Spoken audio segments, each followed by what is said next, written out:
Boycotting word फिर से trending में है। जैसे जैसे पठान की रिलीज डेट नज़दीक आती जा रही है वैसे वैसे बॉयकॉट का ट्रेंड भी बढ़ता जा रहा है। मी टू आंदोलन के बाद बॉयकॉटिंग वर्ड आम लोगों की ज़बान पर चढ़ने लगा था। पूरी दुनिया में वर्किंग वुमेन के साथ में जो हरेसमेंट हो रहा है उसके अगेंस्ट में ये आंदोलन शुरू हुआ था, जिसमें नाना पाटेकर, आलोकनाथ, साजिद खान, यहाँ तक के कश्मीर फाइल के डायरेक्टर विवेक अग्निहोत्री भी अक्यूज्ड थे। जून 2020 में सुशांत सिंह राजपूत की आत्महत्या के बाद ये वर्ड पीक पर था। अब ये पद्मावत, रक्षाबंधन, लाल सिंह चड्ढा पर होता हुआ पठान पर आकर रुका है। 25 जनवरी पठान की रिलीज डेट है। तो क्या ये मूवी रिलीज हो पाएगी या नहीं हो पाएगी, या बॉक्स ऑफिस पर अपना कमाल दिखा पाएगी या नहीं दिखा पाएगी, एक बहुत बड़ा क्वेश्चन है। लेकिन आज की वीडियो में हम ये समझने की कोशिश करते हैं कि क्या बॉयकॉट से फिल्म के कलेक्शन में कोई इफेक्ट होता है। बॉलीवुड के बादशाह की 4 साल बाद कोई फिल्म पर्दे पर आ रही है, लेकिन रिलीज से पहले इस पर हंगामा खड़ा हो गया है। सुपरस्टार हैं आप, फगला खान बता रही हैं। ऐसी की तैसी ऐसे सुपरस्टार को हम बॉयकॉट करते हैं। सबसे ज्यादा खुश हूँ और ये बात बताने में मुझे बिल्कुल भी आपत्ति नहीं है कि दुनिया कुछ भी कर ले, मैं और आप लोग और जितने भी पॉजिटिव लोग हैं सब के सब जिंदा हैं।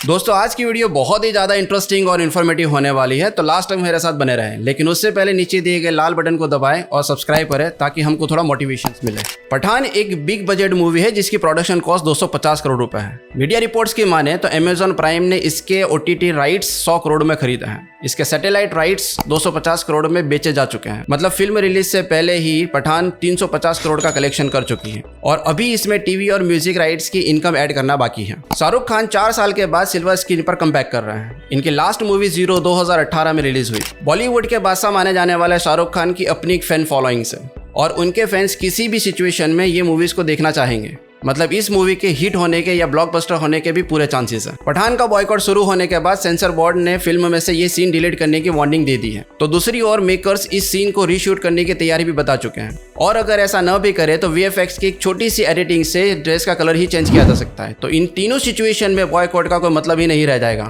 बॉयकॉट का असली मकसद ऑपोजिशन की प्रोफेशनल लाइफ को कम करना है या उसको ख़त्म करना, लेकिन साइकोलॉजिकली कई बार इसकी रिवर्स इम्पैक्ट भी जाती है। एक्चुअली ये व्यूवर्स के अंदर एक क्यूरियोसिटी पैदा करता है जो ये सोचता है कि फिल्म में ऐसा तो क्या है जो देखने लायक नहीं है, और यही क्यूरियोसिटी उसे थिएटर तक खींच के ले जाती है। इसका बेस्ट एग्जाम्पल मिर्ज़ापुर सीरीज़ है। मिर्ज़ापुर सीरीज की दूसरी सीजन से पहले बॉयकॉट मिर्ज़ापुर ट्रेंड चलाया गया था। इसका रिजल्ट ये आया कि इस सीरीज़ के रिलीज़ के 7 दिनों में ही अमेजॉन प्राइम के सारे रिकॉर्ड्स तोड़ दिए गए। तो पिछले 10 सालों में जिन जिन बॉलीवुड मूवी का बॉयकॉट हुआ है उनकी कहानी भी सिमिलर ही है। साल 2018 में रिलीज हुई मूवी पद्मावत का बजट 215 करोड़ था और इस मूवी का कलेक्शन 570 करोड़ रहा। तो लिपस्टिक अंडर माय बुरखा का बजट केवल 6 करोड़ था और इस मूवी का कलेक्शन 26 करोड़। विद्या बालन और Naseeruddin Shah starrer film The Dirty Picture का बजट 18 करोड़ था और इसका कलेक्शन 117 करोड़। आमिर खान की कल्ट मूवी PK का बजट 85 करोड़ था और इस मूवी ने बॉक्स ऑफिस के सारे रिकॉर्ड्स तोड़ते हुए 854 करोड़ का बिजनेस किया था। संजय लीला भंसाली की डायरेक्ट की हुई मूवी गोलियों की रासलीला रामलीला का बजट 88 करोड़ था और इस मूवी ने 200 करोड़ का कलेक्शन किया था। अब वो मूवी जिसका बॉयकॉट हुआ लेकिन वो टारगेट कलेक्शन नहीं कर पाई। पिछले साल रिलीज हुई मूवी ब्रह्मास्त्र का बजट 400 करोड़ था और इसका कलेक्शन 418 करोड़। तो आमिर खान की मोस्ट अवेटेड फिल्म लाल सिंह चड्ढा का बजट 180 करोड़ था, लेकिन ये मूवी 130 करोड़ का ही कलेक्शन कर पाई। लेकिन इन सभी मूवीज़ के अंदर अभी OTT, सैटेलाइट, टीवी और म्यूजिक राइट्स की इनकम ऐड करना बाकी है। तो किसी भी मायनों में मेकर्स को लॉस होता हुआ दिखता नहीं है। तो यहाँ पे तो बस एक ही बात ज़बान पर आती है, बदनाम हुए तो क्या हुआ, नाम तो हुआ। दुनिया की सबसे बड़ी फिल्म इंडस्ट्री बॉलीवुड का 1 साल का रेवेन्यू तकरीबन 1400 करोड़ रुपए है और ये फिल्म इंडस्ट्री तकरीबन 20 लाख लोगों को एम्प्लॉयमेंट भी देती है। लेकिन पिछले कुछ सालों में ये आंकड़े कम होते नजर आ रहे हैं। इसका सबसे बड़ा रीज़न है लेक ऑफ क्वालिटी। साउथ की केवल 3 फिल्में RRR, Pushpa the rising and KGF chapter 2 Bollywood की 40 फिल्मों पर भारी पड़ी हैं और ऐसे में कंट्रोवर्सीज और बॉयकॉट बॉलीवुड को ख़त्म ही कर देगा। तो यहाँ सबसे बड़ा सवाल उन 20 लाख लोगों के एम्प्लॉयमेंट का होता है जो इस इंडस्ट्री से जुड़े हुए हैं। बॉयकॉट बेसिकली एक परसेप्शन पर टिका हुआ है। हो सकता है कि किसी एक ग्रुप को ये पसंद आए, किसी और ग्रुप को पसंद ना भी आए।